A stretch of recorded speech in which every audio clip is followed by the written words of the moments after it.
Hello friends, welcome back to study with हमारी channel. तो कैसे हो आप सब। तो बच्चों, आज की इस वीडियो में हम अब तक हमने सोमवार से लेके शनिवार तक जितने भी क्वेश्चन करे थे उनका हम हर प्रत्येक रविवार को क्या करेंगे, रिवीजन क्यूज किया करेंगे। तो इस क्लास में मैं आपको देखना चाहती हूँ कि आपने सोम से लेके और शनि तक, सोमवार से लेकर और शनिवार तक जितने भी क्वेश्चन किए हैं हमने, उसमें से आपका एक टेस्ट लिया जाएगा, रिवीजन टेस्ट। कैसा टेस्ट बच्चों? Revision test. तो आई होप आप सबको ये बहुत बेहद पसंद आएगा कि प्रत्येक संडे को हम एक रिवीजन टेस्ट दिया करेंगे, जिसमें आपको भी पता चलेगा कि हमने जो पढ़ा है उसमें से आपको कितना याद है। तो आज की इस क्लास को हम शुरू करते हैं। तो इसमें पहला जो क्वेश्चन है वो है, पहला क्वेश्चन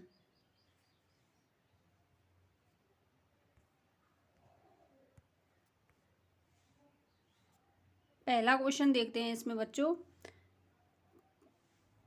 पहला क्वेश्चन है इसमें, किसी शब्द में एक से अधिक उपसर्गों का प्रयोग नहीं हुआ है। तो इसमें फोर्थ विकल्प नहीं है, उसको मैं लिख देती हूँ। इसमें फोर्थ विकल्प था प्रावरण। क्या था? प्रावरण। तो पहला विकल्प है इसमें प्रारंभ, दूसरा है प्राधिकृत, तीसरा है प्रामाणिक और चौथा है प्रावरण।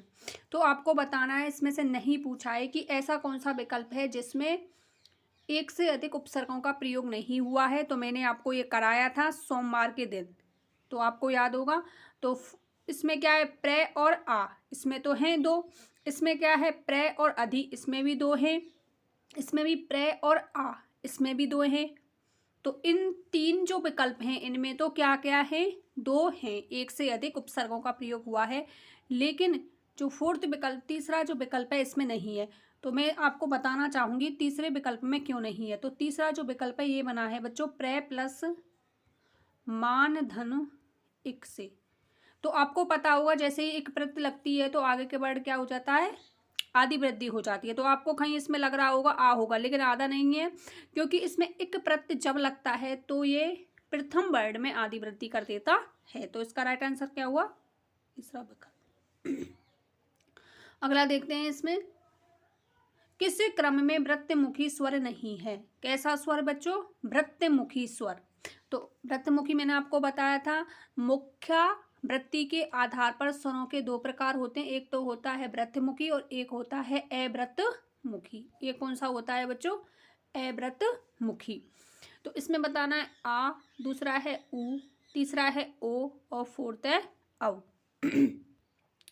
तो आपको पता चल गया होगा इसमें से कौन सा नहीं होगा, जिसमें आप जिस वर्ड को भी बोलो आप, उसमें आपकी ओष्ठ की जो आकृति है वो ओ जैसी बन जाएगी। ओ अक्षर देखा है ना आपने इंग्लिश में, उस तरह से बन जाए। जैसे आपने बोला ऊ, ओ, औ, लेकिन आ में ऐसी नहीं बनती है। आ कैसा है? अवृत्तमुखी। तो इसका राइट आंसर क्या हुआ, फर्स्ट विकल्प। नेक्स्ट देखते हैं इसमें, महात्मा जी ने भारत को आजाद कराया। वाक्य में महात्मा शब्द में संज्ञा है। महात्मा शब्द में कौन सी संज्ञा है? जातिवाचक, व्यक्तिवाचक, भाववाचक और संबंधवाचक। तो आपको पता होगा, महात्मा जी ने भारत को आजाद कराया, वाक्य में महात्मा शब्द में संज्ञा है।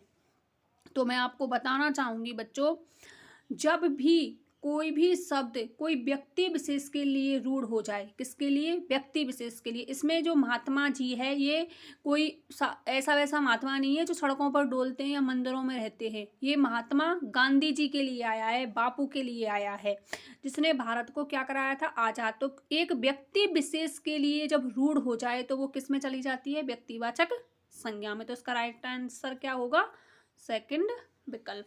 अगला देखते हैं इसमें, कलरव, हारित, पारावत किसके पर्यायवाची हैं? तो ये तो कराया हुआ क्वेश्चन है, तो ये किसके पर्यायवाची हुए बच्चों? कबूतर के। तो ध्यान रखना, कलरव, हारित और पारावत किसके पर्यायवाची हैं? कबूतर। अगला देखते हैं इसमें,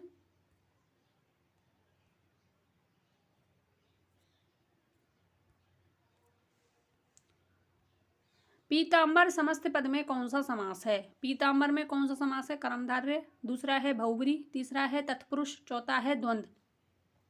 तो आप बताइए कौन सा होगा इसमें। तो आपने अपना राइट आंसर कमेंट बॉक्स में दे दिया होगा। तो बच्चों इसमें होगा पीताम्बर शब्द में, देखो इसमें पहला भी हो सकता है और दूसरा भी हो सकता है, लेकिन जब दोनों हो विकल्प में तो हमें ज़्यादा किसको सही मानना है? बहुब्री समास को। यदि इसका विग्रह करना हो तो आपको कर सकते हो, पीला है अंबर जिसका, पीत है या पीत है अंबर जिसका, तो बहुब्री।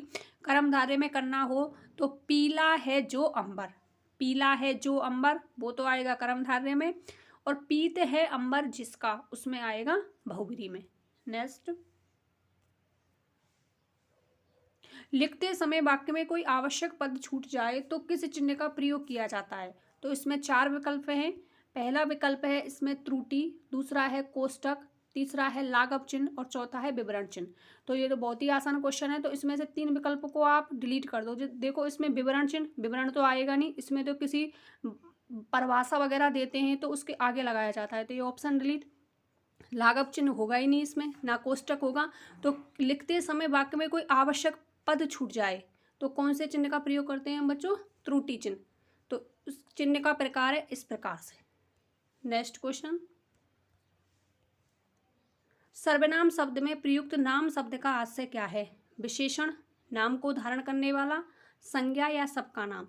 तो यदि इसमें पूछा जाता कि सर्व शब्द का अर्थ क्या है तब तो हम बोल सकते सभी का नाम, लेकिन इसमें पूछा है नाम शब्द। तो आपको पता होगा किसी व्यक्ति, वस्तु, स्थान इत्यादि के नाम को संज्ञा कहते हैं। तो इसमें भी पूछा जा रहा है कि सर्वनाम में आया हुआ नाम शब्द किसका आशय, तो किसका आशय होगा बच्चों? संज्ञा का। तो राइट आंसर हुआ 3rd विकल्प।